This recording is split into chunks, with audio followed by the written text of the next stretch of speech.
All right, welcome to another episode of the Manor 9 podcast. I am joined today by my friend Chuck James. You have a very tough sounding name, I feel like Chuck James. Like you'd You have a think bunch of that? Harleys, I would. Well, that's fair. or but, like Jesse James. Like Jesse you're James? right there with it. My mom wanted to name me Jesse. My dad said no. Oh damn. Yeah, he was like, "No, we're not," because like she wanted to name me Jesse, my sister Francesca, so Jesse and Frank. She'd be like, "It'd be like a little James gang," and my dad's like, "Absolutely not. We're not." Oh doing it." really? Yeah, Damn. yeah. So Wow. could have had a cooler name. Nah, you have a. No, Really, I think it's cool enough. Oh, Chuck works. I but think it's really Charles. cool. Charles sounds more. Charles proper. in charge. Yeah, that's. Chuck, where you want to tell everybody where you're from?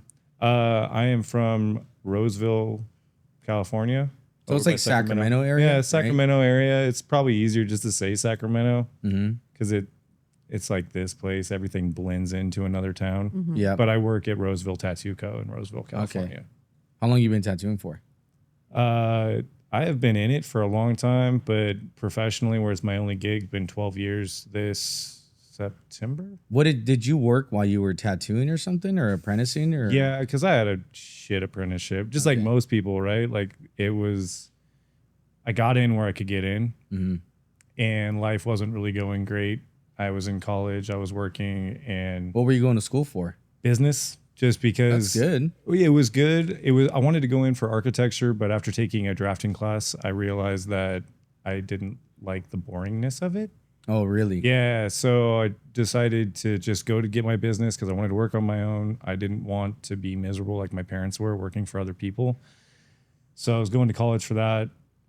Bunch of things happened. Life kind of kicked me in the, and I didn't really have anywhere to live. I was like, I had my roommate, or I was renting a room. The dude got arrested. It was a Whoa. whole thing.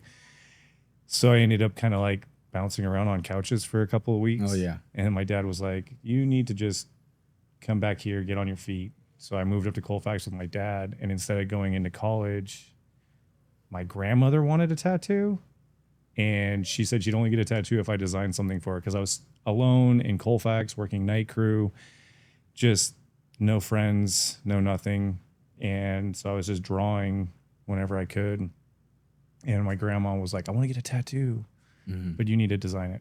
So Was tattooing, is that something you wanted to do, or you just fell into it? yeah, no, I mean, ideally I wanted to, but I never considered myself an artist, right?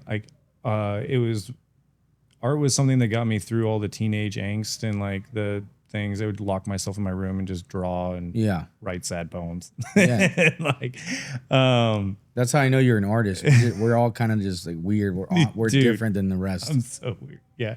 So I would do all that, and it was just something that got me through, right? I just liked dark imagery. I was always that kind of kid. And I never considered myself an artist until one time while I was in college and stuff like that. I was out of high school. I was trying to figure out what to do because I wasn't rich enough to go to a university. Yeah, of I had course. to pay for my own stuff. I had to pay to go into community college. I didn't do enough school sports to Yeah. even get a grant or any scholarships or anything. But anyway, hanging out with a friend, showed him some drawings that I was doing. He's like, "Dude, it kind of reminds me of some tattoo stuff." Okay. And it kind of planted in my head because I knew I wanted to be tattooed since I was a Okay. little kid. Like my dad took me to a tattoo convention one time and I was like hooked. And yeah, so he's like, "Oh, dude, it looks like you draw like tattoo stuff." And I was just like, "Huh, maybe I could." So I was a cashier at an Albertsons in Ukiah, California, Oh, for how long? for a while. But then transferred and got into night crew. But I worked for that grocery store for 9.5 years. Damn. Yeah. Really? Yeah. Yeah. It was a long time. So how old were you when you started tattooing? I got into a shop getting my apprenticeship when I was 20. But it was Okay. like, it's hard to count those years. Like I kind of just was there. It was owned by a motorcycle club. They didn't really give a shit about Oh, me. damn. Like, That's how it was back then. A lot of the yeah, shops like, that. well, the owner, he didn't tattoo, but he owned the shop. And the tattoo artist had no affiliation really, except that he worked there. And he was a badass artist. He drew, he painted, he did all those things. So like being underneath him was awesome. Yeah. But I mean, he wasn't like somebody who wanted to, he was like, I really don't know how to teach great. So if you see me doing something different, ask why. Oh, that's honestly sometimes the best way to teach people. So I would just stand over him all Good. the time, right? And I would just study and ask him like, why are you using this here? What are you doing there? And he got me into oil painting, and he helped me good. kind of like, watching Bob Ross videos.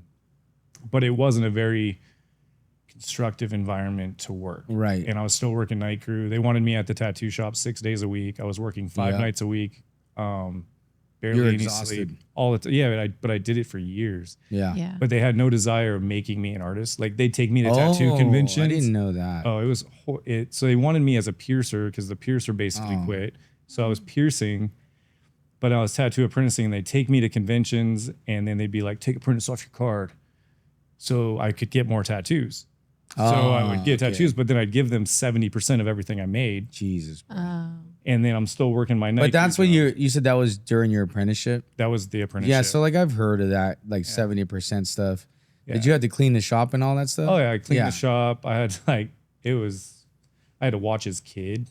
I had because they would go in the back for their safety meetings. So I'd be sitting there Of just course. watching the kid, and like I'd have to do a lot of different things. It sounds like it was a very traditionally styled old school Oh, apprenticeship. for sure, because like the dude who owned the shop was like friends with Rick Walters and stuff. So, but I had nothing to compare it to. I had never worked at Yeah. a shop before, right? So like they'd be total dicks. Like I remember one time he's like, "You're lower than the dirt on my shoe. Like I own him. Yeah. He owns you. You're nothing." Well, that's Like, heavy. and it just all the time, right? And, like it was just stupid. I'd have to do things and draw things for the events he would put on, and he had me tattooing out of a trailer one time at one of their bike meet things. Whoa. Like it wasn't a great thing. Like I was just trying to get by. Like they didn't see potential in me. Mm-hmm. They just thought I would get the runoff from the guy who worked there. They were just using you as like manual labor or like a hand. Yeah, because it was years, dude. I was there for almost 4 years, I think. See, dude, and I'm glad you're saying this because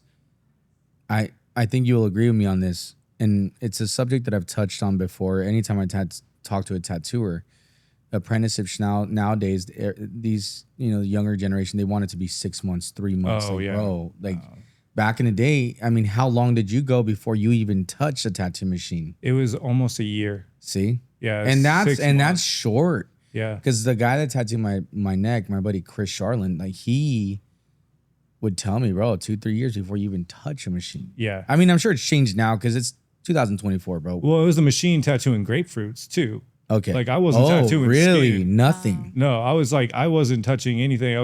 I picked up a machine and he would have me tattooing grapefruits and stuff like that. So I Okay. had to buy a bag of grapefruits.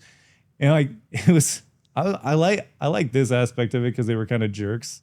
But I'd be tattooing and they'd come up and kick the table. Yeah, I'd good. be like, he jumped.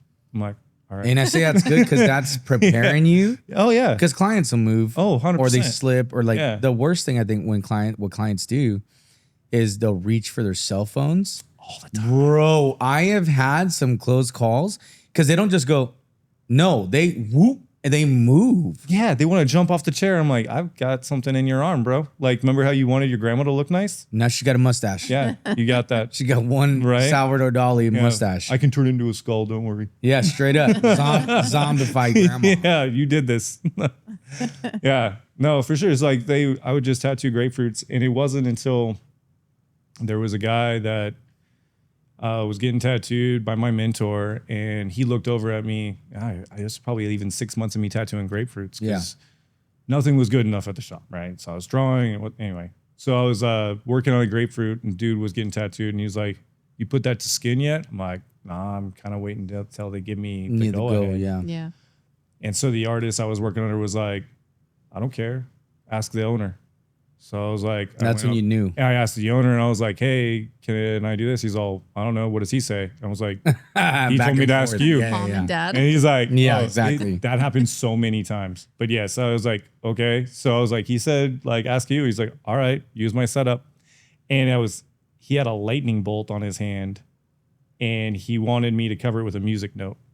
Oh. So I had to, he's all, just Sharpie it on. So like my first tattoo I ever did was a freehand cover up. Oh, That's wow. awesome, dude. I mean, it was obviously a super small, whatever. Yeah, but sure. Freehand cover up was my first tattoo I ever did. But that's tough though. Like Yeah. I think there's people even now that couldn't even fathom doing that. Right. And you did that as your first thing. Yeah, it was funny. Years later, I was actually with my wife. I don't even think we were quite married yet. We went to the monster truck show, and I'm sitting on this row, and like this Arco Arena was still up, and I look over and I see the dude I did my first tattoo on, Oh, wow. and I was like, I tattooed that guy. Oh my god, that's crazy. And I was like, Yeah. I'll be right back. I gotta go tell him. And I sit down next to him, and he kind of looks at me like, "What are you doing?" Yeah. You know, because he's like a hang around biker, kind of Yeah. old school Mexican dude. And I was like, he's all, "Can I help you?" I was like, "I did that tattoo on your hand." And he's like, "Oh, holy man. crap, man, how are you?" Like, So he didn't even recognize you. no, like, yeah, okay. because I mean, I had hair then Sure, when I first tattooed him, and like, he's like, "What are you up to?" And I was like, "Tattooing, man. Like, that's what I'm doing." He's like, "It worked out for you?" Like, no one had failed. Like, yeah, pretty well, Yeah. actually. Like, I do pretty good now. He's like, "That's so cool, man." Like, it was so rad just to see him years later and stuff. I think that like the old school cats like that, they don't, tattooing was just a means to get by sometimes. And then there's only a certain amount of tattooers who actually take it to the next level. For sure. But I was also like, I knew that I had a long ways to go. Yeah. And I was never in an environment until later on in years in different shops that people pushed me in the direction and allowed me to go the direction in how I wanted to learn and how I wanted to do things. Yeah. And I learned exponentially when I wasn't so much tired and I wasn't working 2 jobs, like when I could actually focus and like go and make my brain work the way I knew it needed to. It worked way differently. Yeah. And so back then, like when people saw my stuff, it was just like, he's going to have a hard time, you know? Of course. And I saw people later on, there's like, you couldn't draw your way out of a paper bag. So it's cool you're doing this now. I'm like, thanks. Yeah. The guy who did my first tattoo ever said that to me. So you couldn't tattoo your way out of a paper bag, but you do okay now. But I think when you're starting out, man, I think a lot of it is filled with doubt from the people 100%. around you. Yeah. They don't know if you're going to make it. They don't think you're going to make it. And sometimes it's a push Yeah. to prove. I think like getting backhanded things like that, you have to have that drive, man. I think that's lacking. I think if everybody's telling you you're great, you're never going to be challenged to be more. Nope. You're just going to be like, I'm good enough. You know, like those people who are like, my mom says I do good. And they're okay with that, right? Yeah. Yeah. Everyone else like, But whenever everybody like gave me reasons to doubt myself or anything like that, and like all the times I wanted to quit, I couldn't. It was something that I was latched into that I loved so much that I couldn't let this go. I loved it so much. But I feel like that's what I'm talking about. You being like, I'll say it like this, one of the chosen ones as far as you were meant to do tattoos. Yeah. I think a lot of people get into this thinking it's going to be all peaches and cream. No. It ain't. It's hard. Even when you're in it for so long, you can hit rough roads, man. We're seeing that now. Big time. You know, like I see people that are amazing tattoo artists. Slow. Blows my mind. It's crazy to me. I'm very fortunate at this point in time that I've been able to stay consistent. Yeah. And I'm grateful for that. I've definitely tried not to price myself out of a job. Sure. I've tried to be reasonable. I want people to have a good time when they're in a chair. So I think it's the ambiance, the experience that I really try to bring on top of the art. But I mean, sometimes it's the luck of the draw too. Maybe I'm just lucky enough that I've done things the way they have been or something. But it's crazy to see the people who are slow right now because they're good. They're amazing. And I think that it's not like people who are slow right now, it's not just that they're not giving it. Maybe they do give a great experience. Yeah. But maybe they are, like you said, you're outpricing yourself. Or maybe you're just not providing, like I said, that experience where they're like, I want to go back. Yeah. When people come to this shop, as soon as you walk in, I want you to feel like you're in a whole different place. 100%. And I want you from that moment where you walk into the shop to have an experience to the whole thing, all the way to like watching TV show, listening to music.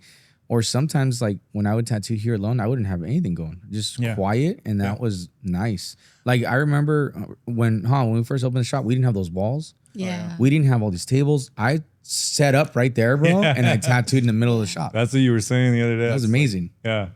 I like it because I mean, we tattoo long days, right? Like we're not doing little bangers too often, right? And I love the experience and the conversations. Like I start out like kind of light. We get into some crazy jokes. Sure. But sometimes by the end of the evening, man, we're having like these life discussions. Oh yeah, dude. That like not only help them, but man, they help me kind of deal with my BS too. Like, I don't think my clients realize how much of a therapist they are to even myself, you know? Like it helps Yeah. both of us. Yeah, like we're here for hours. You're going through pain. I'm focused, but like we're in this together and we Yeah. just end up talking. And I really enjoy the experience of that. I was saying it earlier before we started the podcast, how we tattoo people from all walks of life and Yeah. stuff.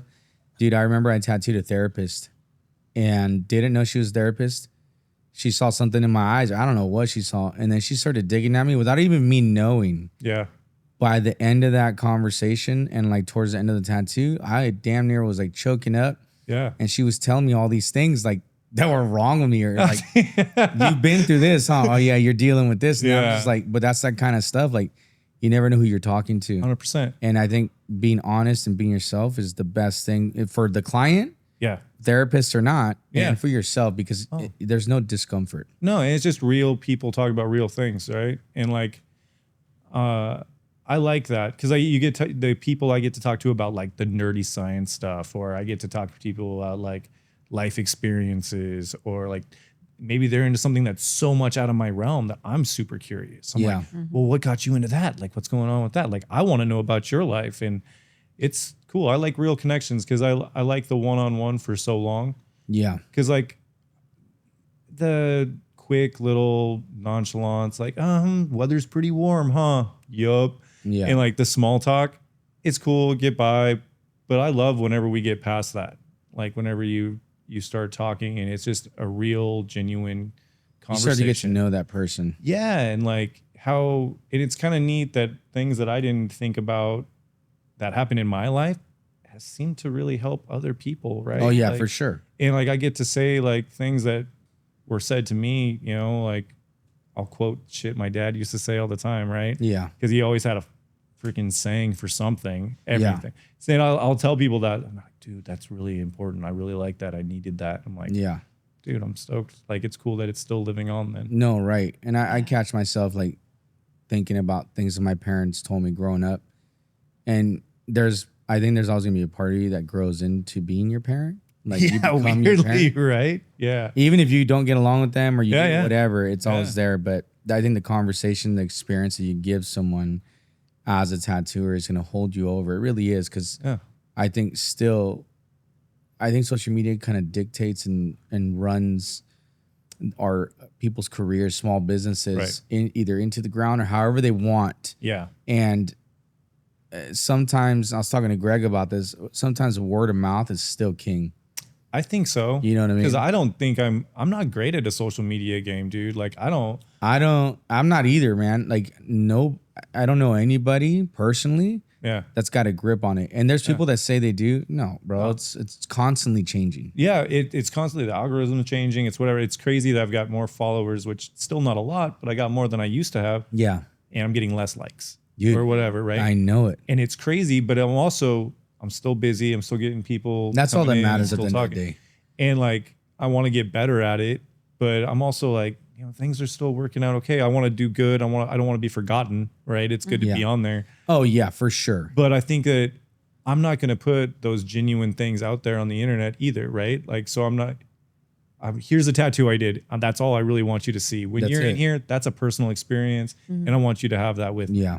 I don't want a camera in your face. I don't want to be like whatever. I don't want to be a personality. I want to be, I'm your tattoo artist. I'm here for you. How do you want this day to go? Let's make horrible jokes together. Let's talk about life together. But like, I don't want that to be a catch that I throw it out there and use you as a guinea pig. It sucks because even like when I film my content, I tell my video guy, like, you need to give him some space. Like, sometimes like he's really good at what he does and he's really like patient with me because sometimes I'm focusing on my work. I'm not trying to be distracted. Right. Usually that day I make sure I take care of my client, you know, because I'm doing stuff for the camera. Yeah.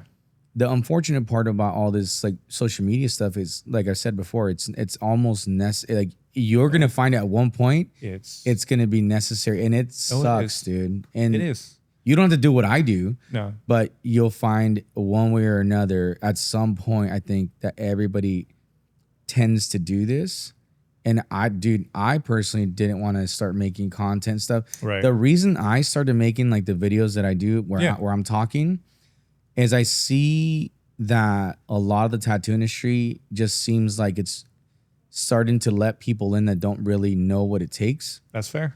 And then they're just like, oh, I'm going to be a famous tattooer tomorrow. Yeah. I'm just trying to spread my experiences on how it really is.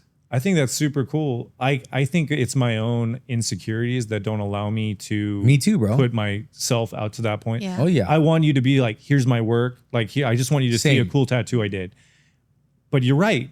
At some point, it's really important that, because I even, like my client yesterday, she's younger. So she was like, dude, I was talking about a convention I did. She's Sure. like, I didn't know anything about that. I'm like, well, why would you? I didn't take pictures. I didn't post it. I was there. It was fun. It was Yeah. cool. I was hanging out with my friends. She's like, you need to show people See? what you do It and what sucks. you like out there. And I'm like, But it's but true, I was man. being out with friends. I was hanging out. I was Yeah. talking. I didn't But- want to be like, hold on, guys. So the part of the social media where I agree that okay, I get Yeah. it. People want to know, it's that feeling of being, oh, you're human. Like Yeah. not like that sounds weird. Like this is just a person. Yeah. And when they see your face or even just you tattooing, you don't gotta say nothing in the camera. People feel more connected to you when I think that it's almost like they're getting to know you Right. through the social media. Yeah. I always say like I'm like Batman. I don't want to be in the spotlight. Right. I'm not into it. Yeah. But I make my content for the reasons that I have. Yeah. Do I want to do it all the time? Hell no. Yeah. I just want a tattoo, man. Right. But I feel like when people see you, Yeah. they're like, oh man, this guy seems really cool. Yeah. You know what I mean? I'm gonna go get tattooed by him Yeah. or her, whoever. And it's Right. like, I think that it's just it's crappy because nobody wants to do it. Right. But we're in the age where It's important. it's unfortunate. It's unfortunate because for me, I'm just like, damn, dude, I want to do this now. Yeah, dude. Like, I'm trying to get better right now, like posting reels, posting on my story regularly. Yeah. But it's still like, if I'm out at Cars and Coffee, it's pictures of cars. It's really rarely a picture of me. Yeah. And I need to get better at like the look at what I do. dude, don't Use my face. you I know? hate it. I know. so That's like hard that's the for hardest him. part, right? Because it's even weird hearing my own voice in these. Yeah, Like, yeah, you know yeah. what I'm saying? Well, So that's- I I'm understand so, that. like- I understand that like Yeah. to a T because that's the hardest. The only part time for I take me. selfies, like how you're saying, is with them. Like she'll take photos or I'll take them, and that's it. Yeah. Bro, I got a bunch of selfies with my dog. But that's cool, right? But, That's but like- people love dogs, bro. They Yeah. get booked up with dog portraits. Like, So I was actually at Cars and Coffee recently with my, and I was talking to a guy about his car because I had the same car and I was talking about some stuff.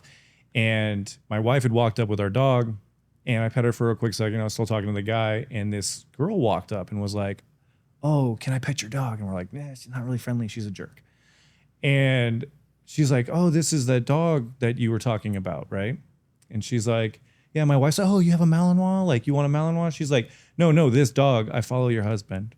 oh damn. And I was like, oh shit, people recognize my dog from See, pictures. but that's the thing. Like, the second you put yourself out there, just be Yeah. aware of that. Yeah. Because there's been occasions where people will recognize me from tattoo conventions. Yeah.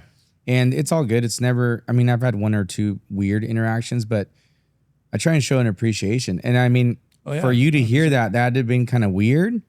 Yeah. And at my the same wife time, told me like, later, that's yeah. pretty cool. Like, Yeah, it was super cool. Like, the girl didn't even talk to me. She was talking to my wife because I was out talking to this dude about his Yeah. car and stuff. Yeah. And my wife's just like, oh yeah, like she's seen our dog. And my wife's like, oh, so you know my dog? Like, Yeah. so it was more weird for my wife, but I thought it was kind of neat. Like, it was so cool. Like, but I was like, oh, I don't realize that happens too often. yeah, it Yeah. just, Like, it it's does. real It like does. that. Like, We've people want to had- see that. We've had an incident where people had recognized the kids and I was like alone. That was somewhere. weird, And bro. so for me, I was like, because he's been very choosy on like what he shows. Right. And before he never showed his face. So most people didn't really know what he looked like. Yeah. So when he started doing it, they were like, oh, it's so nice to see you. Right. Like he got a lot of those comments. Yeah. yeah. And then like now we travel so much with him that like the kids are included in a lot of stuff. Yeah. Right. And so I was out and now I'm at the point where I don't post Yeah. until I've left somewhere Yeah. right. because it just made me feel like a little uncomfortable. Yeah, it'd be weird with like the kids. They're and like, stuff. It was Where's when she Ben? told me And what I'm like- happened, and it was at the zoo.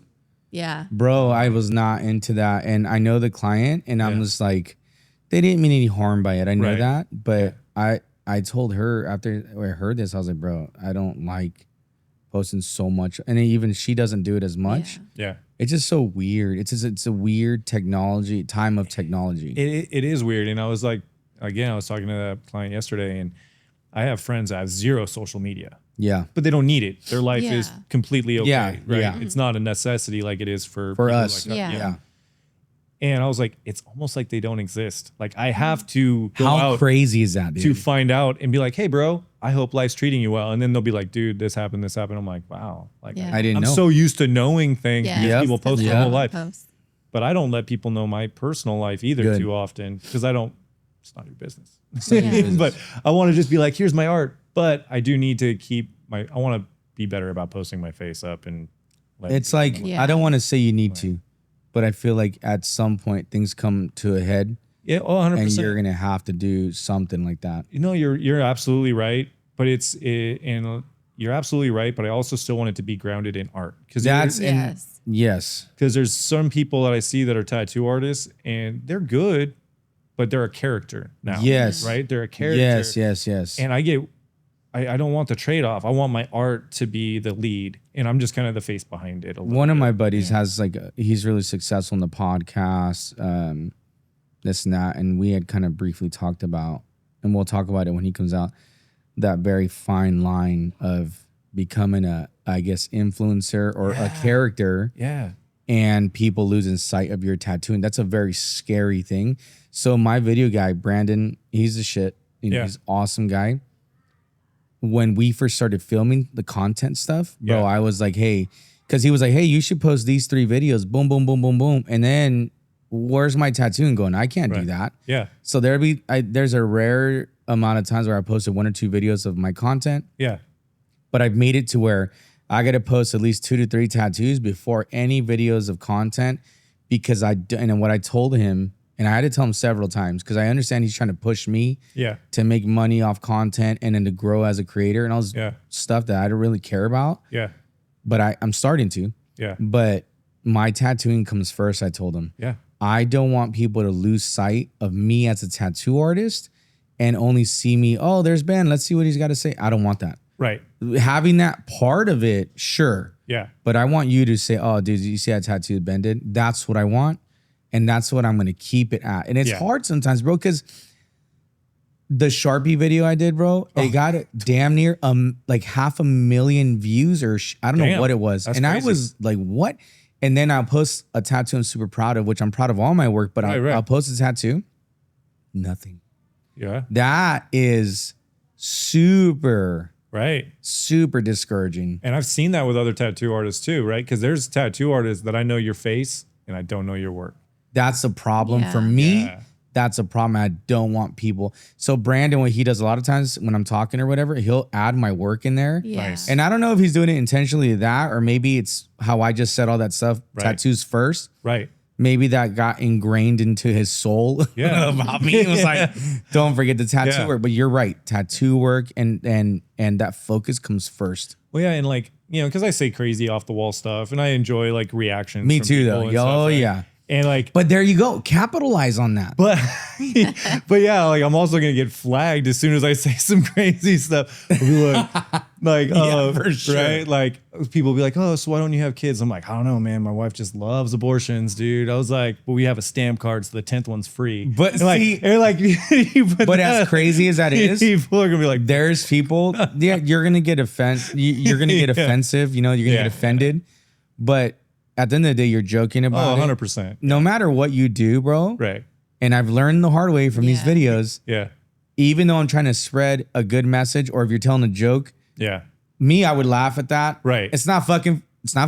Chill out. But I get it though, because I know you're joking and I know you as a person, you're not like that. Yeah. But bro, I'm trying to spread a message, and the negativity that I get on these comments, it is like mind blowing. It is crazy. I've been fortunate enough because I think my reach is smaller that it's I but if you posted that, I should do that, right? Like just and then I'll be at a convention tattoo and someone's gonna be like, hey, tell me a dead baby joke. Yeah. Right. I'm working. Like this girl's getting a memorial about her kid that died. So I'm like, that's heavy. you know. And we've heard stories like that. Like it's heavy, but I mean that's why comedy's dying too. Like you got to be careful what you say. And then so like you, if you were to crack a joke, like everybody, if they know you, they know you're not like that. But people that don't know you, no matter what I'm trying to say is, you're never gonna please everybody. Touche. That's fair enough. That's a good point. But that's where you capitalize on it. I'm not saying that joke, but that's where you capitalize on it. Yeah. And that's who you are as like a funny person. Like I think people look at me and they're like, oh, this guy's an asshole, or I'm super like dense, like not there. I'm not kind. I'm a very kind person. Oh, 100%. You've always been super and nice. I joke just like you. Yeah. I get down like that. Like I'll say some stuff. For sure. Yeah. And then Kim is I always say she's my compass, right? Yeah, yeah. When I'm going too far, she's like, hey. I'm like, you need to reel it in. Because I'm going crazy. But I'm just messing around. I mean no harm. 100%. And I know you don't mean any harm. No. But that's also the era that you grew up in. Like you used to joke like that with your friends. Whereas now it's like. But you can't tell me even though now. It's so different. Like you have to watch how you say everything almost because somebody's going to be. But you make it PG too. Like I can tell like you're very careful. Yeah. You got to know your audience. You have to be. You have to know your audience and like who I'm there with. Like I always tell people, like, if it's your first time getting tattooed by me, like it's pretty chill. It could get worse. I heard you say something like that today. We could get a little crazy. So I heard you say something like that either today or yesterday. And then I was like, I want to hear what he's talking about. Luckily, the two clients I tattooed, I've been tattooed by me before. Yeah, you've been. Yeah, that's right. Like, that's right. They know me. They know the BS and stuff like that. Like, so most of them will talk shit back to me, and it's all in fun, dude. It's not to. 100%. Yeah, like I tell my wife's always like telling me, she's like, I'm the funny one. I'm like, I don't know. People laugh. That's what she does. People laugh. She's like, people are scared of you, and that's what she does, bro. Conversation. That's exactly what she says to me. Yeah, they're like, you have a needle in their skin. They're scared not to. That's what, dude. Kim says that to me. She's like, they're just scared of you. I'm like, no, I'm been funny. Saying that since we were in our early 20s. Like I literally. We were hanging out with her friends at a bonfire at the beach before we had kids and all that. Yeah. Yes. And then all of her friends are there, and she probably tried to tell a joke. Nobody laughed. Yeah. Not true. They laughed. Okay, whatever. He followed.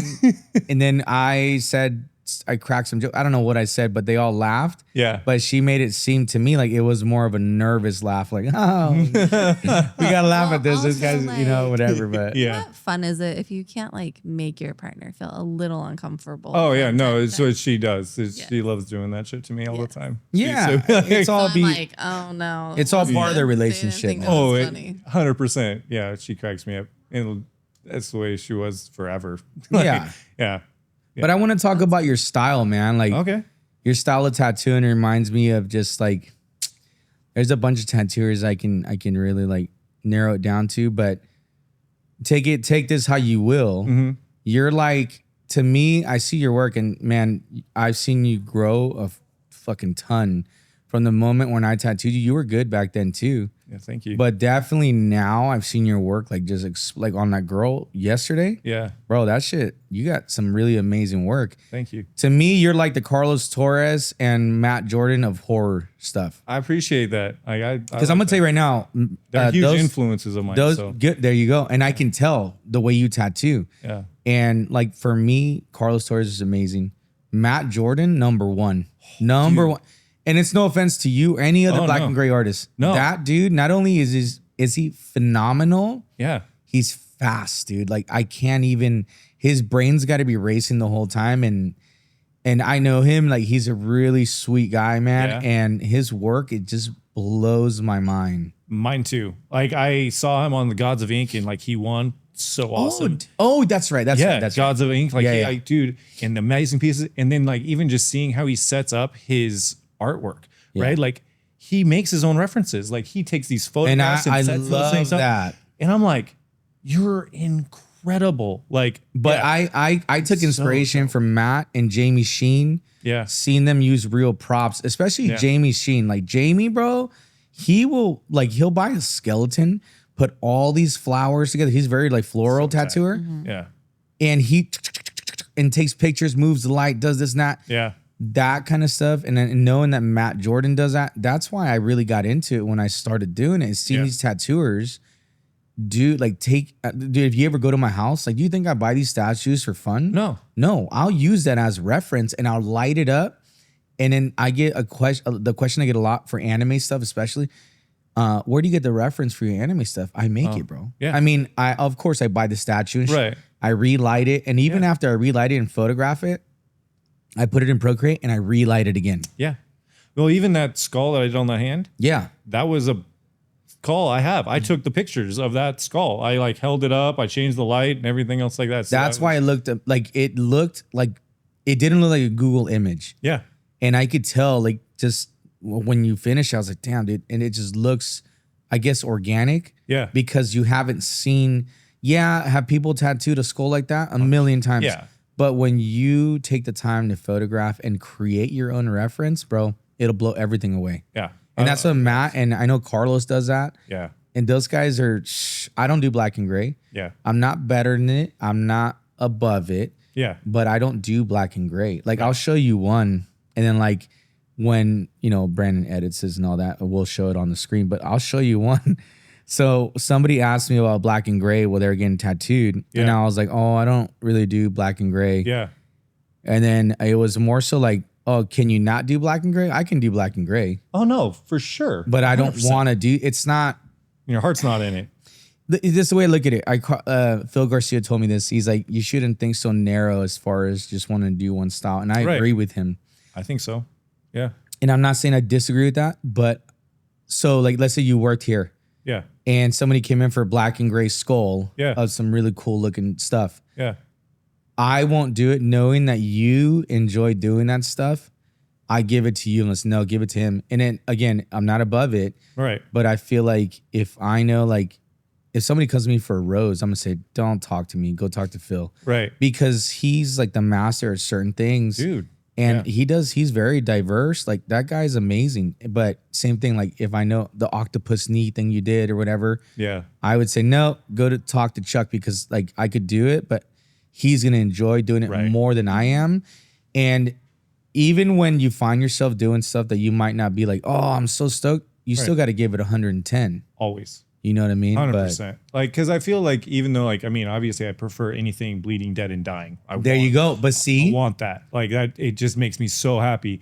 But I've done tattoos that are obviously lighthearted. You have, I'll do that. I did some sunflowers in color, actually. But I had tattooed her years ago, and she's like, I really want to get tattooed by you. And I was like, of course, I'm not going to turn you away. Yeah. But if someone came to me and was like, hey, I want this Disney piece or anything like that, I'm obviously going to send it in the direction wherever I think you're going to get the best work. Yeah. And from somebody who's going to be really excited about doing that. Agreed. Piece. And like, especially at the shop I work at, there's 8 of us, right? Okay. So if you came to me and you're like, I want an anime piece. And I'm like, well, do you want an anime piece or from me, like making it my own? Because I'm going to gnarl it up. I'm going to make it black and gray. I'm going to do something that makes me have fun with it. Or do you want anime? And if they said, oh, I want it to be this one, like, well, these 2 people that I know, kill it. Yeah. Like, they have so much fun with it. Like, Jesse Pruitt, who owns the shop, like, he's been doing a few of them that are just fucking amazing. Yeah. And then Ethan Cheney, he kills it. Wait a minute. Jesse Pruitt owns a shop that you're at? Yeah. Yeah, I know who he is online. Yeah. I didn't know that's who you worked with. Yeah. I didn't know that. Yeah. Jesse, great work, man. Dude, he like, I know exactly who he's talking. I know who you are. Yeah. No, dude, he fucking kills awesome, it, man. Dude. Yeah, it's a cool shop because everybody's awesome. That's what matters the most. And like, I enjoy, and like, everyone loves tattooing. Like, everyone's got their little niche, even with so many of us there. And we all just kind of get along. We're all like the most different people. Yeah. But that's a we good all thing. Just chill. Yeah, I love it. No one's stepping on toes. Like, for me, bro, I don't know if you've ever noticed this, but there's like tattoo shops. A lot of them in LA. I don't know. I can only speak on LA because that's what I know. They're anime tattoo shops. Oh. And that's all they do. So can you imagine, bro? To anime. Even if we all did black and gray. Right. There's no diversity in that. And I feel like in time, it's going to get very stepping on toes. Well, and I feel like I learn more. Like, okay, I can look and research, like you said, like I can reference these badass, amazing black and gray artists, right? But it's so cool to step out of it, right? So like, whenever I'm hanging out with Ethan, who does anime and like traditional style stuff, That's like his go-to. And his anime is even based in traditional. He loves that, just turning him into that kind of thing. We just BS about random ideas, and it influences me in so many different ways, right? And I'll come up with an idea for him to do, and it's so different, and it's cool to look at it from a different perspective, right? He sees things differently than I do. Yeah. So I like talking to people who do that rather than just being like everyone's blocking. I think you get more inspired by being around tattooers who are different than you. 100%, because like everyone has a different approach to doing it too. Yeah. Yeah. I'm not walking around and everyone's using the same needle setup as me. I'm like walking around and people are doing different ways, you know, lining it all out or doing whatever. And I'm like, oh, and you're that's just a checking really it out. cool way of doing that. Like, Yeah. And you learn, bro. And you 100%. could take something from what they're doing. Yeah. And it could work for you. Yeah. You don't know that. You know what I mean? Yeah. But do you do that stuff too? Like, is that common for you to take like photos of your own work and like reference it, like that skull? Not as common as I would like it to be. You want it to be more. If it fits, yeah. Because if you come to me and it's something that I can definitely reference, like, oh, I want a human skull. There's a ton of them that I've done that are photos of my replicas or anything like that I have. Yeah. Anything skull related, I definitely do that up. It's pretty rare that someone's like, hey, I want a dead rabbit in a jar. So it's really hard to take a photo of that. But I have like any chance I have, because I have plenty of oddities. Sure. I definitely want to take my own. Like there was a Reaper I did a long time ago, but I just took a pillowcase and draped it over one of my things. I set it on the end of like an entertainment center that was all black, and I changed the lighting and dimmed it, and I used it in the tattoo, and I was so stoked on how it turned out. I think it's just it seems like better when you do that, when you create that, because that's your design. Yeah. That's in turn like that's kind of like that's your character that you designed for this piece. Yeah. And so I love when I get the opportunity to. So when she was like, I want a cat skull, I'm like, I got you. And like I went right into my little oddities room, grabbed that, took a bunch of photos, went through, edited a few that I liked, and then finished it up. Do you think that you'll ever, or do you have any interest in doing like color work? Like, or do you think that maybe because you're very established in the black and gray community in my eyes. Yeah. Do you think that if you start doing color, you might get sucked or trapped into that? I don't know. I definitely have people like it's. I think sometimes where my heart is. Like so. The only reason that terrifies me about it. So well, okay. First off, where my heart is always black and gray. Yeah. Because even being in school, even though I was a great student, I was always drawing with my pencil, right? Yeah. So I was just mechanical pencil drawing. I didn't have color pencils. I didn't have paints. I didn't do anything like that. I always just black and gray. And that's just kind of how my brain works. I love black and white photos. I like how things age that way. That being said though, when I do a color piece and like after getting tattooed by you and like Heather Miranda and watching all these really badass, because I know so many badass color artists from neo school, like new school to neo trad, to all these different things. And my color theory sucks. So I just try to look at you guys and like some of the things I do and I try to throw it together. I'm always happy at the end, but it's the most stressful process. And I feel like I don't move as fast as I want to. I have to think about everything I do. I'm not as free flowing with it, right? Like with black and gray, I'll be like, oh, I can amp this up here. I can add a little texture here. I can smooth it out over there. And it makes more. Yeah. But with like color, I'm like, what color is that? I have to think about that. You're overthinking the color. What it is. It stresses me out, man. Yeah, I just try and like do what I see. Okay, cool, and I'm just gonna mix the color for that. And I feel like there's people who just get that and do so well with color theory, and like they know exactly. Oh, my warm tones are gonna be here. My cool tones are gonna be here, and this is gonna bring this out here. And I'm like, cool. Okay. You're like, it looks amazing. It's so cool, but like I'm just like, that's not where my head goes. You're like, whatever you say, man. Yeah. And it turns out amazing, right? So like, cause Jesse does like super cool color stuff at the shop. And like, I watch him do that stuff and I'm like, and he's like, he'll talk about it like that. And he'll do like a simple tone down here. And I'm like, I would have overthought all of that. Yeah. You know, like, and so I get stressed. If people ask me to do it, I will do it. And I would love to even have the opportunity. Maybe I'll put it out there whenever I reopen some stuff. Sure. Of doing my kind of style stuff in color. Yeah. Right? Yes. Like so darker, creepy. Give me an very opportunity. Muted tones with that rich red, like bloody stuff. Yeah, like I wouldn't mind giving that a shot and see where my head goes. Cause like that's how I oil paint. Like when I sit down with paints, I use these really earth tone colors and kind of the same palette. I would love to try to maybe approach some dark tattoos, because that could take you to another level and you just don't know it yet. You're not wrong. That'll take you to just blow you up, and you can venture off into that. But I think that once you start picking into that color, and you do a couple pieces that are like super solid, that's when I think you got to be careful. Like for me, I don't do black and gray. Right. I get hit up for it every once in a while. The only reason I do black and gray is for the crow one. Yeah. It's because I couldn't like I have that tattooed on me. Right. So I couldn't pass the Brandon Lee portrait. Yeah. But if it was anything else, I'd be like, no. And then again, I'll refer to someone else. Yeah. Or if it's an existing client. Clients have been getting tattooed for me for a while. I'll do stuff for them that I normally wouldn't. Like, dude. Yeah. 100%. The other day, were you here? Was you here? Yeah. When you Frank. did Yes. Yeah. I tattooed East Los Angeles on my buddy Frank on his face. And I'm like terrified because like that's someone's face, bro. Oh, for sure. And I was like, and okay. it's not something but you came into it like either. the most confident, like super like, you, this is my shit. I love this stuff. And you were just like on it. And like, it was cool to see you do something like that because I've never seen you do anything like that, right? No, and I'll never post it. Oh, no. You said that day. You're like, but it's my homie. I've been getting tattooed. Mm-hmm. But then even seeing his shins that you've done and like all the shit that you've been going on. Mm-hmm. And I'm like, it's so cool to see you do badass at other things, but I get why you wouldn't. Because then I just feel like I'm going to get pulled into that. 100%. And it's if you do a dog portrait and it looks amazing, and it gets a lot of attention, boom, you get emails for months or weeks or whatever. I got sucked into that for a small period of time. That it was like, oh, I saw you did this, and then like it takes a little while for it to taper down. Maybe I just don't post one, or I'll just put it on my story so it disappears rather than like post it up. Because I'm like, take me back to the skulls, dude. What is it right now? What's popular for like what you do?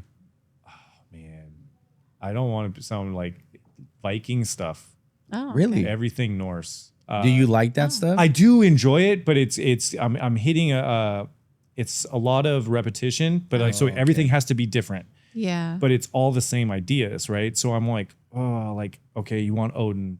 He has to have his two ravens. He has to have his two wolves. Like they want those. And I think it's great. I love the idea. One person hit me up, then somebody who hadn't even seen their tattoo just was like, hey, I want this. And I'm like, dude, I'm literally doing a sleeve of that too, but all right, I'll do that. Yeah. And I have to make it my own. And then I've had a couple other pieces, but there's so many wolves in it. Like, I'll be honest, dude, I tattooed 5 wolves in 5 days. Oh, wow. Damn. And I did them all different. Like, they were all cool. Like, but it's still wolf. It's a wolf, right? And it's like, luckily they were on different types of people that wanted different styles of things. Sure. But the pressure to make sure that I'm putting everything in and that they're all different and that I'm not being too repetitive. And it's like doing tribal. Yeah. And I really enjoy the, I guess, ideas of it and everything else. Like, and it's cool. Like the stories are really awesome and all the artwork are super cool. But when it's so packed together and you're doing them like boom, boom, boom, boom, it's like I need to space these out a little bit. But I'm really stoked on all the projects. They're really cool. I'm really excited about it. But it's been a lot of it's like doing Disney stuff, bro. Like I used to like if I don't have a statue of it, I have to pause the movie. Or there's no statue. Sometimes there's not figures for it that are good. I'll pause the movie. I'll do whatever I can, and it's like the character I think that we said I tattoo most is Hades.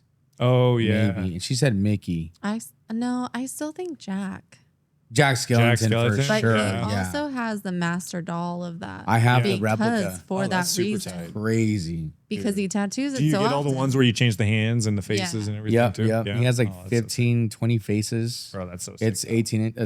It's replica to the one they use on set. Dude, that's so cool that you can do that. It's awesome, man. Yeah. I love it. But I agree with you. Like sometimes because people see what we do. Yeah. I want that. And it's like that.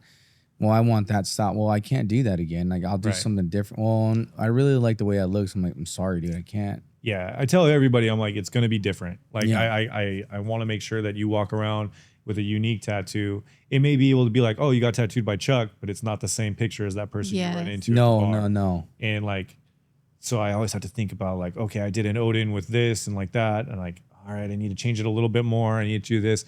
But sometimes it's really tough to do stuff like that because you have to show a missing eye.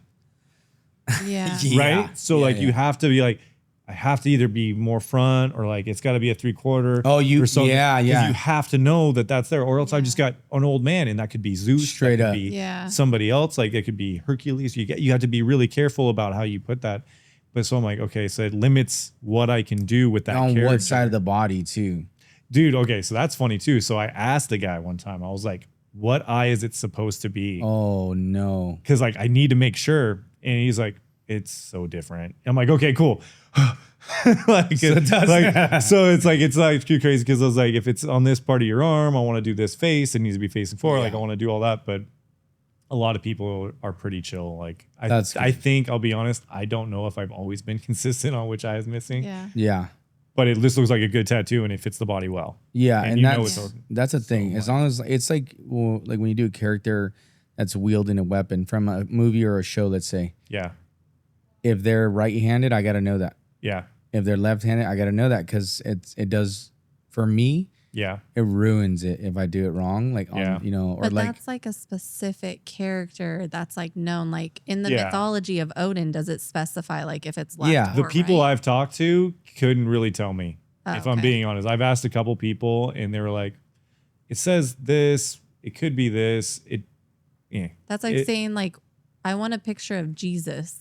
Yeah. And all of a sudden he's a white guy with blue eyes. But like everybody has a different version of Jesus. 100%. You know what I mean? Yeah. Like, I feel like for that character, you could get away with it more. Yeah, because it's Thor. Mythology, right? Nobody knew Odin. Nobody alive knows. Yeah. You know what I mean? Yeah. So I think that if it's like straight up, this is a fact, then that's different. But it's kind of tricky sometimes. Man. I'm sure they're gonna have someone who comments on here and I know, right? How do you not know it's this? And I'm like, all the time. I've looked at so many pictures, dude. It's changed. I read as much as I can for every tattoo, but I also have to move on to the next tattoo another day. Well, right? and so also, how can you keep track of every single? Yeah, you do your best. I try to do my research as much, and I give everyone as much due diligence as I possibly can for every tattoo. I'm working on it on my day off. Yeah. Compiling all my imagery, getting a loose idea as how it's supposed to go together for like my entire week. And then every night after tattooing a long day, I go home, I refigure it all, make sure it's clean, line it all out, like figure it out, and then get ready to tattoo the next day. Yeah. So I give you as much time as I possibly can, but I got to do it every day. Yeah, that's the whole thing. There's a lot of tension that comes with tattooing. Oh, yeah. A lot of pressure. Yeah. And you're marking somebody forever. I think that goes like over people's heads sometimes. Yeah. So like I think if you can't afford to get a tattoo, just don't do it. Yeah.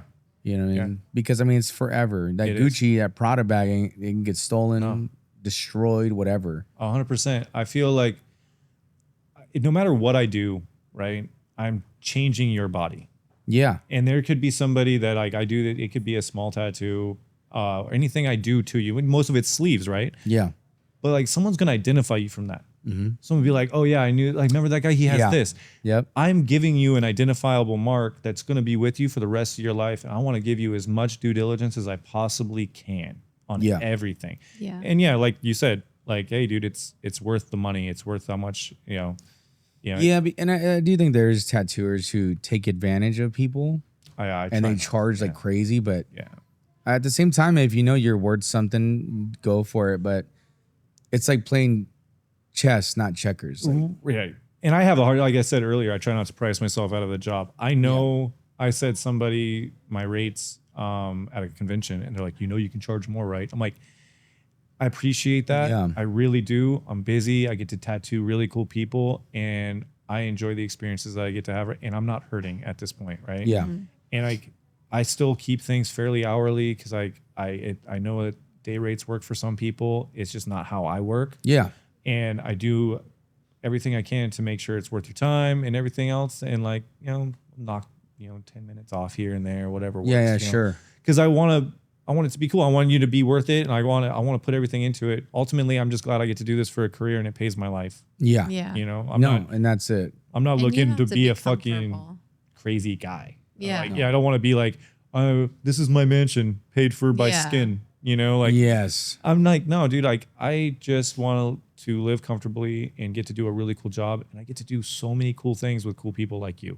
Mm-hmm. Like I get to go to tattoo conventions. I get to see parts of the country that I never would have seen prior to this. Like this is the coolest gig in the world. And if I can pay my bills along the way, great. Cool. I obviously don't want to like undercut anybody around me, because if I charge too cheap, well then I'm taking money out of, or business out of other people's mouths, or food out of other people's eyes. And I don't want to do that. So I got to be fair where I'm at, and I just try to stay.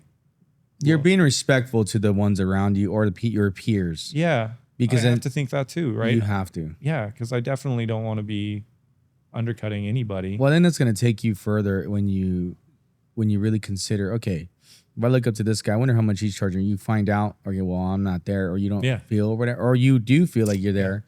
I would even still keep it under. I've always done the same thing, and it's like I think that's how you stay busy. You know, I've been very slow at raising my rates, and like I really just, it's okay. My bills are paid. I'm eating okay. I've got a little bit of savings. Yeah. Like I'm okay. But there's people who don't think like that. Like I'm not going to say who, but there's artists who I've heard charge $950 an hour.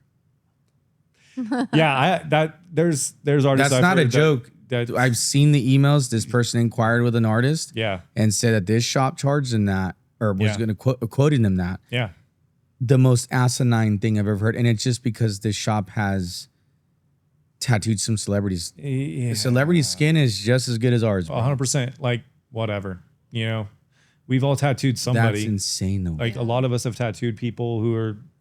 That is insane. Like, dude, are you kidding me? Who do you think you are? So we're over here busting our ass on half sleeves, and they're doing a little rose 3 inches tall, and they're making more than us. And I'm just like, boom. But I think that artists like that, eventually, at some point, sooner than us, are going to struggle because nobody's going to pay that. Because there's so many tattooers now.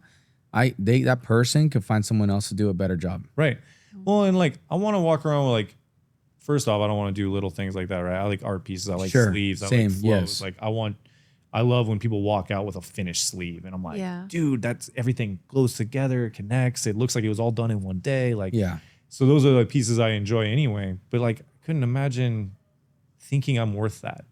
I have a hard time even like when I was raised my rates and stuff like that. Like, I had a hard time with that even. Like, I'm just like, is that okay? Like I'll send out the email like, hey guys, this is what I'm going to start charging next year or whatever. It's hard to do that. I hope you guys understand but I how do I say? I have a cap for my day because I can't be here till midnight. Same. But I charge you hourly because but here's as much as you're going to pay for the day. Yeah. And it is, but that's 8 hours of tattooing. Like I'll still give you the 8 hours because I want to do a cool piece for you, and most people put in 8 hours of work. I'm putting in more for that 8 hours. I'm working on my day off. I'm working the night before. Yeah. And I'm getting set up before you get there. But here's your 8 hours of tattooing. I still think that's still a good chunk of money for me that day. Like I'm grateful for it. But see, I think that's commendable for sure. But I'm an advocate as far as for tattooers. Yeah. Like if you worked here and you told me you do all that, I'd be like, bro, no. Yeah. Because, I'm not saying you're doing anything wrong. I think that what you're doing is great. Yeah. And I think that people that watch this and just heard what you said need to appreciate the fact that, because I hate it when people come in here and try and nickel and dime people who charge hourly. Yeah. You don't know what he just said right now. He works on his days off on your stuff. Yeah. That time you just gave away for free, or they're getting that hookup, but they don't even know it. Yeah. And it's like, I had a guy come and nickel and dime me, good friend of mine. Yeah. And he said, well, we only tattooed for 4.5, 5 hours. I'm like, okay, so just pay me what you think it's at. And so he counts the money out. Okay, cool. And then he goes, and then I go, now you're going to pay me for the 4 hours I designed your tattoo for. Yeah. It ended up being more than a day rate. And he's old friend of mine. Yeah. But I made an example out of him that day. And he was like, wait, no, I'll just give you the day rate. I'm like, nope. Yeah. Because I'm not, like, I just try to give you free time. Right. And you didn't take it. Right. Because you think that I'm working for you for free. Yeah. I'm very, like strict with that. Because that's just how I am. Just like how you are, you charge hourly. I do a day rate. Yeah. There's no right or wrong. No. It's all preference and how much do you want to do for that tattoo. Yeah. Because you put in as much as you do, where another, and like I put in a bunch of effort too. 100%. We just do things different. Right. And it's just, I'm a big advocate for making sure that tattooers understand that their worth is beyond, your worth beyond what you're giving yourself credit for. But I understand where you're coming from. Like you're good where you're at. You're busy. You're not struggling, because a lot of tattooers are. Right. And that sucks, man. I hate hearing that tattooers are struggling. Me too. Because I've been there, man. Yeah. I've been there. I was broke, how many years? 6 years? Yeah. Oh man, yeah. 6, 7 years, bro. I wasn't making a lot of money. Like 6 to 8, maybe even. When I started working at Fallen Angel was whenever I got to quit the store. Right. Okay, yeah. So it was like I worked there. I had a probationary period for 30 days, and it wasn't even the full 30 days. And my store was pulling some stuff with me, and basically they were gonna take like $5 an hour away from me because they were gonna put me on a new contract because I wanted only 24 hours a week. Oh, okay. Because I wanted to keep my Part-time. medical. Yeah, I wanted to keep medical, and it was important to me. But I can't drive to Grass Valley, which was like an hour away. Yeah, definitely. And I just got the job at Fallen Angel, so I had to go to the owner, and I was like, "Hey, man, am I gonna make it? Like, am I gonna get through the 30 days?" And he's like, "Yeah, you're gonna be all right." Yeah. I was like, "All right, cool." So I went home. I went to work that night and told him I'm done. I was like, "Lay me off, then. I'm good. I don't need your new contract. I don't want that." No, that's crazy. But I was renting a room in like Rancho Cordova. Scary. Like I had nothing, dude. Scary, like man. I had even given up my apartment, my furnished apartments, and everything else like that to like keep lowering my bills. But I was still in debt. I was like taking out. I had taken out loans just to pay off debt. Like I had nothing, and then like things happened. Eventually, I met my wife, but even then, I had nothing. I remember like our first Christmas together that week. I made like $200. Oh, dude. And it was only because I got tipped $100. Mm-hmm. And then like she's like, "We're going to Vegas," and I'm like, "Oh, all right." Like, I was so broke for so like I had nothing to offer. I'm so grateful that she stuck by it, man. Yeah, man. Like when we started, Kim took care of us. I didn't know what I was gonna do in my life. Yeah. Even when I started tattooing, I wasn't making any money. I couldn't even give it. I started tattooing in 2008. Yeah. I couldn't even give a tattoo away. Nobody wanted it because I wasn't anything. I was still new. Yeah. It was tough, bro. Yeah. Well, that's like why it's like when people ask like how long you've been tattooing, I'm like, professionally, it's been 12 years.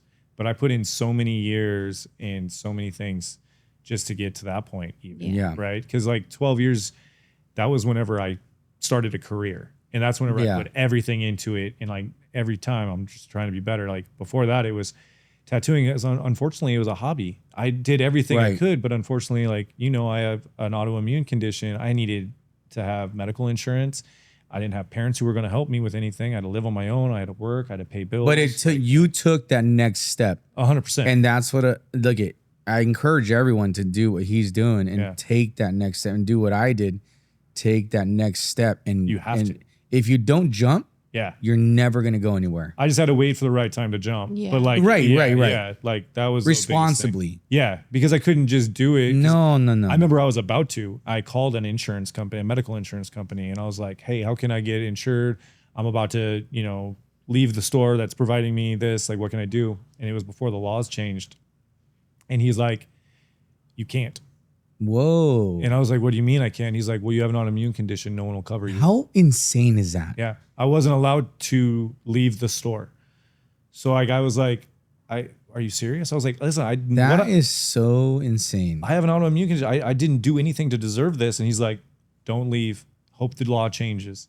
And luckily, whenever the store tried to screw me over is whenever the law changed. Oh my God, dude. About a year later or 6 months later. So I paid for Cobra like at the time, $600 a month. But like I said, I had nothing. Like I was like just scrimping and saving. So it was like $600 a month just to pay my medical insurance so that I could like get my pills and be okay and like not be. And I was still super sick in and out of hospitals and everything else at the time. Jesus, it was crazy. It's just crazy. Like the support for people isn't there. It's they don't want you. They don't want you. Well, yeah, it changed a little bit. But before that, though, even now, I feel like sometimes we're kind of set up for failure. Yeah. Like we're self-employed. We're doing really well for ourselves. And guess what? Now you got to pay more taxes.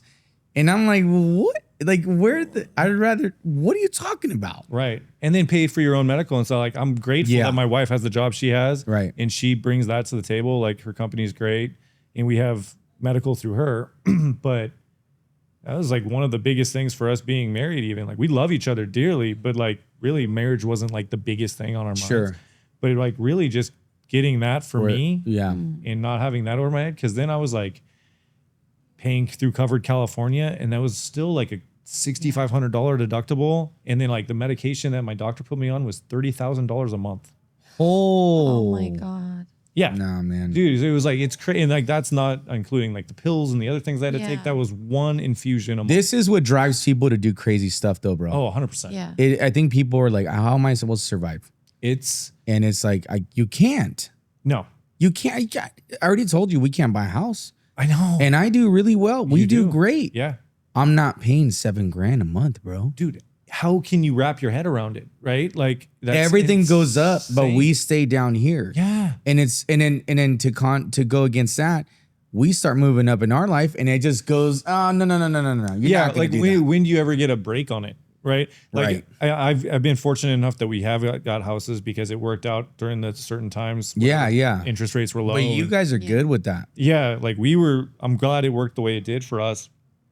But even then, like, they're like, oh, they raised our tax or whatever. Right? Yeah, sure. Yeah. You know, like our property taxes are going up. I'm like, well, they sure as hell when the economy sucks. Don't be like, hey, we're gonna knock off a few hundred for you or anything like that. Like they don't do that for us. Like they don't help us out. Care, man. They're like, they don't take it back down. They're just like, no, it's here. At the end of the day, it's a business. And I'm like, I own this. I am working on this. Like, why am I still anyway? It sucks, man. But I think as long as we keep moving forward in the motion for tattooing in a good way, I think everything's gonna be fine.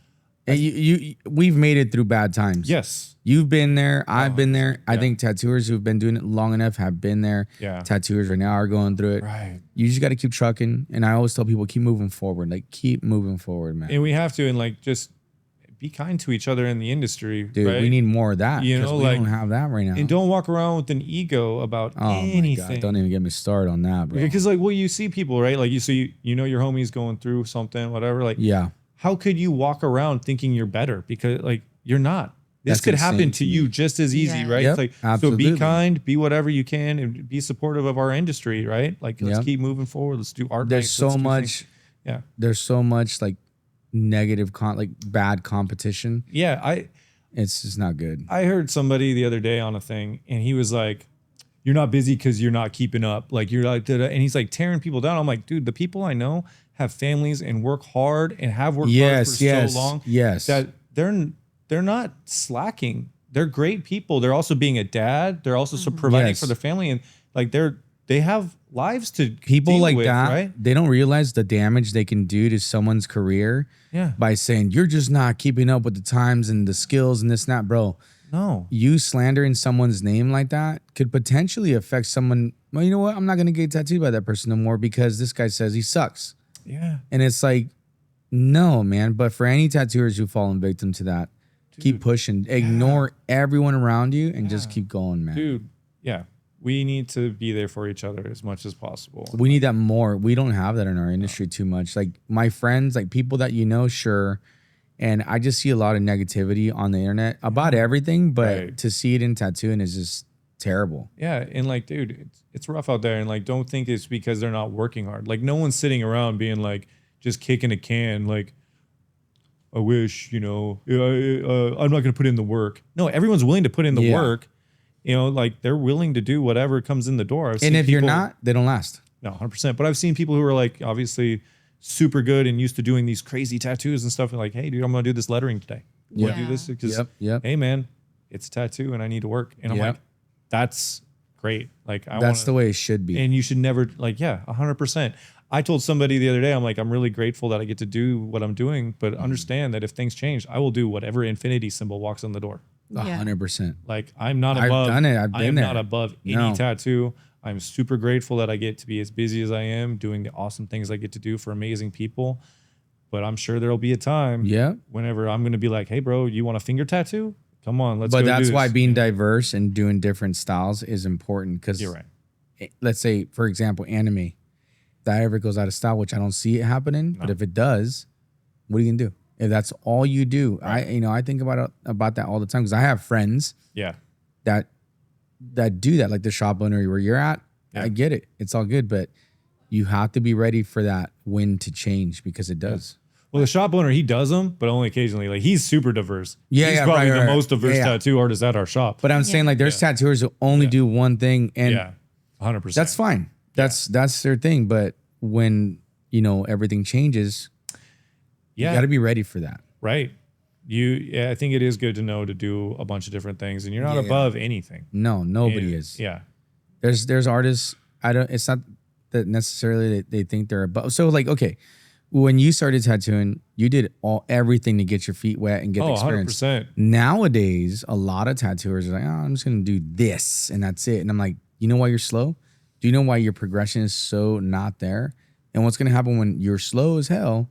You can't do letters. You can't do a traditional piece. You can't pull a line. Yeah. You don't know how to properly shade, and you don't know how to transition color or black and gray. Right. You don't know what true value of black and gray is. You don't know what contrasting colors are. Yeah. What's this? What's that? You don't know. It's things that like my apprentice that I had here. Yeah. She didn't make it because she couldn't handle it. Right. I am getting you ready for what is to come. Right. And that's the way it needs to be. I think fundamentals in tattooing are still super important. But they're not there. Yeah. They are there. Right. But for a lot of things, they're not. Well, it's crazy to hear an apprentice say that's not my style. Oh my God. Could you imagine? Bro. Could you imagine saying that? She said it. My apprentice said that to me. And I'm like, shit. That's cute. What the? I don't care if it's your style. You're going to do that tattoo. Yeah. And then I don't care. You're going to get your feet. Look at Jerry's looking at me like, damn. That's not the way. No. I don't care. Dirt, dusty old heads, whatever, man. At the end of that's what they call like, really? This generation of younger tattoos, like dusty old heads. Remember somebody called us that? Damn. Bro, I'll tattoo circles around you, man. Yeah. Like whatever you want to do, some anime, boom, let's do it. You want to do traditional? Heads. You don't even know what the hell that looks like. I think it's easy though to walk into a shop and see like people in it doing what they want to do and think that's what you're going to do from the very beginning. Yeah. But like they had a decade We've of worked where they so long. didn't do, like for him, he had almost a decade where he didn't get to decide what he was doing every day. Yeah. Whereas now he's like, no, like I'm more established. Like I'm able to call the shots and feed my art in the direction that I want to, along with what you're still wanting, but in my direction mainly. And so I think that's where the confusion for a lot of people comes into play. Yeah. Like, it's a buildup. It took me so long to work to a point to where people are like, I love your style. I love the way you do things. I was like, this is my idea. I'm like, cool, I'm gonna do it my way. And that's what I want. Absolutely. Like, and it took a long time. That's the dream, right? You know? For the artist. Yeah, it took so long. You know what I'm the most proud of? I am proud. I mean, obviously, I am very proud of what I've accomplished in my work. I am in no way at my peak. I think I've hit peaks. Sure, you have too, I'm sure. Mm-hmm. But you got to want to keep climbing that next mountain. But what I'm proud of the most and honored is to have the artists like you or Greg as friends, and not only that you're willing to come here and work next to me, even though we don't talk the whole time because we're focused. Yeah, we can joke around, but having people around me that have the same, going in the same direction with tattooing. Yeah, that to me is one of the biggest payoffs for tattooing, because it shows me that there's still good. There's a lot of good in our industry. I'm not saying it's all jacked. Right. But I feel like the generation we're in, it's the instant generation, Instagram, right? Dude, right. Everybody wants, how do I get to make this money? How do I get known? How to work? Right. And there's nothing else I can say. Yeah. The one I get, how do I get famous? You know what fame is, bro? Fame is just a word. Bro. Because the second you don't post for a week, nobody cares about you. Well, and like at the end of the day, like I said, we're just artists. That's it. Like, all right, cool. You're not putting out movies. You're not changing a revolution. You're not running a country. You're not a president. You're not these things, right? So I'm grateful that people know me. And people obviously know you, right? So like that's super great. But dude, it's just social media, bro. Yeah. I do really good tattoos. Yeah. Like in your perspective, like I do really good tattoos, but I'm a human being. I'm not the guy who has paparazzis at my door or anything like that. Yeah. That's a crazy idea. Even if you get to that point, that's crazy. Don't ever forget that the artist standing or sitting or working next to you is that you're not any better than that person. We are all equal. We're all equal, bro. 100%. And it's so crazy that people would want that. Like, dude, I'm so grateful I get to pay. I live a better life than I ever thought imaginable because I get to draw pictures. Dude, I think of that every single morning. I thank God every day, man. Yeah. Cause like I didn't grow up with much. Like we had crazy lives. And like I met a lot of people who have the same thing, right? Like I was taught hard work. And I was taught the harder you work, the luckier you get. You know, that's one of my dad's quotes. Yeah, right? yeah. The harder I work, the luckier I got. I think that's in some way true. And like I obviously there's things to it, but like I just know that I can work. I will work. I'll outwork you. I'm grateful. I don't care about super recognition. I just want to do really cool tattoos on awesome people, have a genuine experience, and stay busy, pay my bills. That's all that matters. You know, and like I'm so grateful for that. I want to get better every day. I know that like you said, I don't think I've hit my peak. Good. I want to constantly struggle. I want to constantly You got to stay grind. hungry. Always. Stay hungry, man. Yeah, never be satisfied. No. And like I have a hard time, like some people have a hard time grasping that mentality of like, sure, don't be satisfied. You can't just be, this is good right now. I hit 100,000. I'm good. No, and who, like, dude, you know no, what I mean? that's like that's not it at that's all. not it, dude. Because like I've even seen those people say they're not busy. Mm-hmm. Yep, 100%. I know people. Again, not gonna point out anybody directly, but close to 1 million or maybe 1 million, and they're slow. Yeah, and I'm like, bro, how? You got comfortable. And we all do it. I get it, but like anytime I feel like, man, I'm doing all right, dude, I hit such a weird low. Yeah. Like anytime like that is always so short-lived for me. Cause like I am my own worst critic, which I think we all mostly are. Artists are, yeah. Dude, I tear myself apart. Oh yeah. Constantly. Kim sees me like go through that all the time. Yeah. And you get burnout. You get hit with like, yeah, bro. You get hit with this like, I'm not good enough. Why am I even here? All the time. Like all this. And like I remember, God, this is maybe a year or two ago, like someone asked for something that I should jump for the chance. I loved everything about their idea and I'm working on it like almost all day and I'm not happy with it. And I was like having a breakdown to my wife. I was like, this is supposed to be something I love. Like, what is going on? Like, this is what sucks, I can't make anything fire. Like she's like, you're good at what you do. You need to relax. It's going to be okay. Like, but I was like, I think as an artist, climb out of it, keep going. I think that's as an artist though, bro. I think that's just you getting like, you don't even know that it's happening, but you're about to level up. Yeah. You're about to get your techniques that you've done and you're about to get better. Yeah. We just don't know that it's going on. Yeah. But as long as you keep your head down, bro, and you focus, that's what's happening. You just don't know it. You know what I mean? 100%. Like, and then you'll get to a point you're like, oh, I'm really stoked on that. And then you're going to hate everything again. If you could tell, it just means if you could tell your young self, young tattooer, anything right now, what would it be? Take more chances. That's good, man. I would have probably left that apprenticeship earlier and found a place that helped inspire me and wasn't in such a negative environment.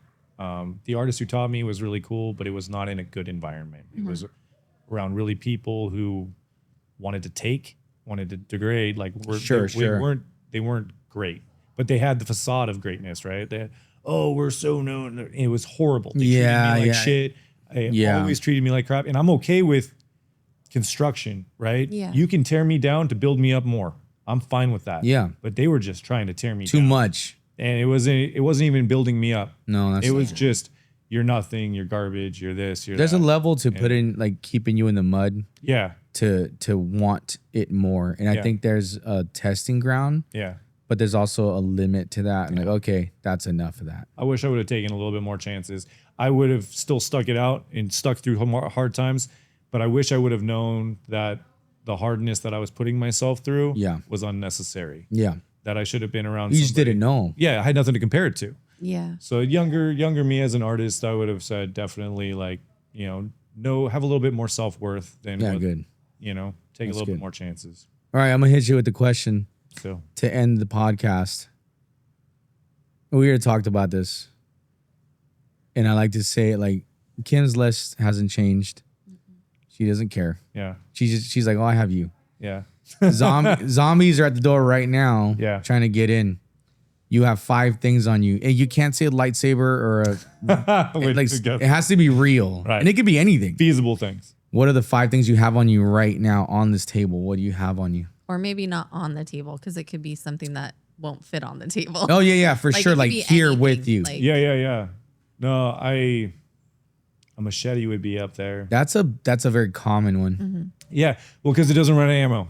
Yeah. Yeah, but I would want a leather jacket. Like so if you want a gun, that's good. Yeah. If you want a gun, you get a full magazine. That's all you get, just one. But you know how quickly that would go through? And that's what I'm saying. And I'm a decent shot. But I like that, though, because it makes people sway away from saying a gun. Yeah. No, I like, so like you're not going to be able to find, I want something thick leather, like leather jacket. Good. I would want the machete. I would want gloves. Damn. Okay. Rope. That's another good one. Yeah. All right, so that's 4. You see? It starts to change. Yeah. Because when I'll tell you my list, and it's like, wait a minute. Because I can make pouches with all that other stuff. I guess I would also need like something other than a machete. I'd need like oh man, that's tough. See? I'd say maybe a buck knife too, something small. That's because what Luke said. One of our buddies said the same thing. I would need a buck knife because like something small that I can work tools with because I'm gonna have to make more things. I can make a spear that way. I can chop down a tree. I can tie that machete to a pole and keep thing at a distance. Leather jacket is good for a lot of things. Yeah, for sure. Yeah. Nobody's said that one yet.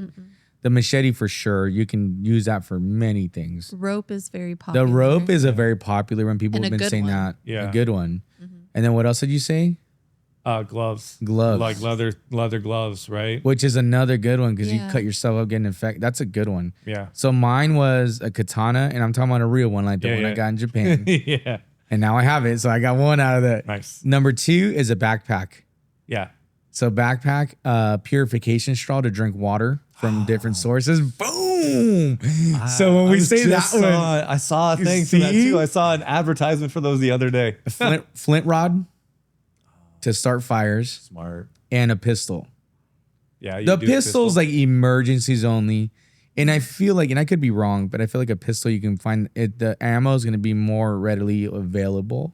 I could be wrong. I don't know. So the only reason why I would say it isn't is because you're gonna have a bunch of people taking guns, everything. Like they're gonna. So you either need to find an underground bunker where dude was like straight up doomsday prepping. Yeah. But then you got to get to it first because that dude was doomsday prepping. That's the whole thing. Yeah. So ammunition's hard to find. It's got to be emergency only, zombies in your face type of thing. Or I think the bigger threat than the zombie is other people. I was thinking of so much protection that I didn't even think about long term. But that's exactly it though, because like like mine, I was like, well, I'm gonna be with you, so I don't need a gun. Yeah. But I would like to switch that out for like a space blanket. Yeah. Yeah, that's a good idea because you can put that in your wallet, bro. Having the gloves and the leather jacket, that's gonna keep you warm, right? Yeah. Like, but yeah, the flint would be a good thing. Flint runs out, but flint's a good thing, and having straw for purification water. But there are ways to do that in the world. Naturally. You can totally make it. But it is hard, like depending on where. So you have to head to an area that you can get that water from. And are you knowledgeable in that area too? See, that's the thing. Like I think that most people aren't. You know what I mean? Most people aren't survivalists. Right. For me, I'm a very like nervous person when it comes to stuff like that. Like I'd make my own purification straw and be like, I'm gonna poison myself. I know it. Right. That's what I would just tell myself. Well, because like you got to think plastic's going to be readily available everywhere, right? Yeah. So you have an empty bottle here, empty bottle there. All you need is 2 empty bottles, and you get it like that. Or even like cloth with the rain condensation systems. You need cloth, and you can run it through one. And like the sand and rocks. Close it into the other one. Yeah, right. So like there are ways to get your pure water. Yeah. It's going to be some trial and error. For sure. But the fire, that was a good one. Yep. Because that's important, man. It really but see, I'm bare where I don't have a jacket and I don't have a space blanket. So I think no matter what your list is, you're gonna be lacking in something. Yeah. You know what I mean? Be able to build something. The nice thing is though, like if I had the machete and the rope, I can make a shelter. Yeah. That is true. See, that's what I'm talking about. Like I'm gonna have to go find that stuff. Yeah. You know what I mean? I'm ready to slice people up, but I'm gonna have to go to like Big Five or something. Where everyone else is gonna be. Yeah, exactly. So luckily I know enough crazy rednecks, dude. I'm gonna be like trying to find them and hope that they're ready to rock. Yeah, hopefully there was room for one more in their squad. I know. I'm like, hey man, I'm a decent enough shot. You tell me where to go, I'm there. Like let's like, do this. Is our camping box at home or is it in storage? We constantly talk about this. Yeah. Like, man, we got to be ready. But all right, Chuck. Yeah. Are you good? I'm good, man. This was fun. Thank you for joining me, man. Yeah. Like it was great talking to you. Thank you for hanging out and tattooing. It was great to see those tattoos you did. I appreciate that it. knee tattoo you did. It was crazy. And it was great. Minimal swelling with that hand too you did before yesterday. Yeah. You're a great tattooer, man. And I can't wait to see where you go in the future. Like I'm very excited for you. Do you want to tell everybody what your Instagram is and all that so they can follow you? Yeah. People can find me at GetChucked13, and I work at Roseville Tattoo Co. in Roseville, California. Heck yeah, man. Thank you very much, man. Yeah. I really appreciate you being here. Kim, do you want to exit us with anything? Nope, that's it. Just being a little cutie. Thanks for joining us. Yeah, thanks for having me. Thanks again, guys. Hell yeah. All right. Bye.